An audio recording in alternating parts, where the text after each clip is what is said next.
So today we talk about the mirror which is provided by the mind of the sage. When we look into the mind of the sage, we see a pure and unsullied reflection of life. And last time we were looking at individuals scrutinizing the mind of the sage. But then I raised the idea of a person looking into the mind of the sage for a view of their position in the collective of human beings. Not just me, but me with my fellows. We should not forget that in Confucianism, a person is really a network of relationships. I borrowed a book by Karen Lai called Learning from Chinese Philosophies from our library, and I found that it had been disgracefully defaced by a reader who had highlighted a passage. But despite this act of vandalism, I did feel that this reader had highlighted one of the most important passages in the book, including the following words. This is not to say that the individual must be consciously self-aware and reflecting on all her relationships at every point in time. The suggestion here is that the relationally constituted person is constituted simultaneously by all of her relationships. So the mind of the sage offers one clarity not about this single self, but about the whole mesh and network constituted by human beings in a social world. It's not Miss Piggy, moi, and me alone. It's me and my human network, me within my human network. All our relationships are what constitute us. There are similarities and differences. The Western preoccupation is with self-recognition, and that concern is also reflected here in the Zhuangzi, the view that people generally are concerned with self-recognition or viewing themselves as they really are. But the role of the sage is crucial in the Confucian tradition. There must be a sage to provide the clear mirror, as opposed to the foggy mirror of our own self-perception, and indeed the perception of others. We may have ourselves wrong, but equally the view that others have of us may be wrong, and our relationships may distort where we fit in. In this world which is defined by relationships, ritual observances, and duties of behaviour, that there should be a sage is crucial to this. I used before the term chosen one, and others have used the term radiance. There has to be some luminosity or some light shining from some individual in a given society at a given time, and the authority of that person has to be recognised by the community. The sages are not appointed by the kingly authorities, so they do not derive their presence and authority from the social power structure.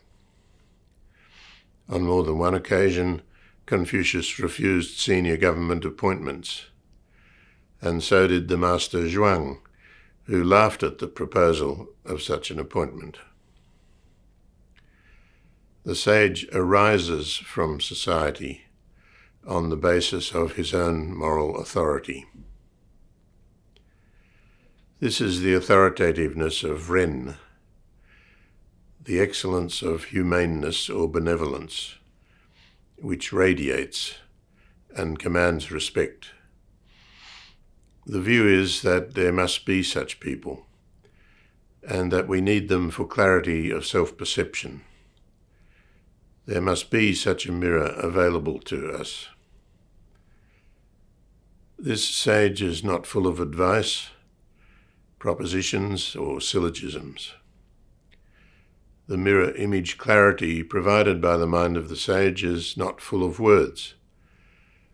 It is not a long list of prescriptions. In fact, the Zhuangzi in this passage emphasizes the quietude and stillness of the sage. From the stillness and inactivity comes a feeling of satisfaction. And where there is this sense of satisfaction, there's no anxiety, and peace of mind comes about. Simplicity is very important in this, and the self-contemplation carried out to peer into the mind of the sage is most likely to be wordless. No verbosity here. This brings to mind the role of the modern psychotherapist in the West, who often stands in for the mirror of the sage. The silence of the therapist is an important issue here, and there is a school of thought that this silence then forces back onto the client the work of self-assessment, self-examination, and ultimately of coping. There's an excellent master's dissertation written on this subject from the Auckland University of Technology by Tasha Warren. She gives some of the history, including the practice of Freud, who began by taking a very activist view of psychotherapy, including much language, but who changed to a more silent role later in his career. As she points out, there are two silences, one being the silence of the patient or client, and the other being that of the psychotherapist. The silence of the client may be viewed as resistance to the process, a form of unwillingness to engage in the truth-telling required. But the silence of the therapist is completely different from that. Both silences are strategies, but the strategies have different goals. The silence of the Confucian Sage is often interpreted as a way of allowing activity on the part of the seeker of wisdom and encouraging their mental activity, which then finds voice. That does sound a little like the silence of the Western psychotherapist, a strategy to bring forth communication in an interlocutor. Silence is essentially ambiguous, and where it is present, people read into it what they want to see and hear.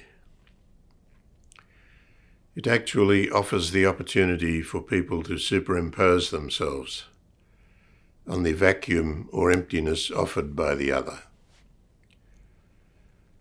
Of course, the silence of the Western psychotherapist is only a strategy, and such a person will be full of words, theories, types of analysis, and so on, if the opportunity presents itself. But the Master Zhuang says, the consummate person uses his mind like a mirror, rejecting nothing, welcoming nothing, responding but not storing. Thus he can handle all things without harm. And, quoting Confucius, people cannot see their reflections in running water, but only in still water. Only stillness can still the multitude to the point of genuine stillness.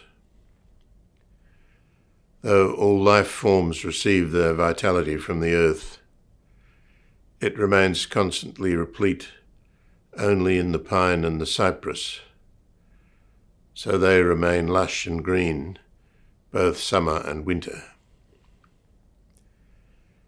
These passages give an insight into the role of the mirror provided by the sage. The mirror will be empty apart from what is put into it. It will be passive and non-intrusive. The mirror of the sage just sends back what is given to it. It does not store it up or diagnose it, or do any other than reflect, by which I mean provide a reflection. It appears that that is all it needs to do, but that is sufficient for clarity in the moral universe. But the mind of the sage must have complete quietude to achieve this ability to reflect with clarity.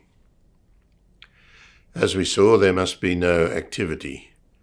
It must be calm, quiet, plain, and empty. This we saw in an earlier passage quoted of the Zhuangzi, and contrasts strikingly with the silence of the Western psychotherapist. That silence is a strategy which masks an awful lot of words, theories about psychological conditions, definitions of syndromes, and theories about therapeutic treatment. We note that in the passage above, the sage will come to no harm if all that is done is reflect back. And if there is no storage or use of the information which is sent into the mirror,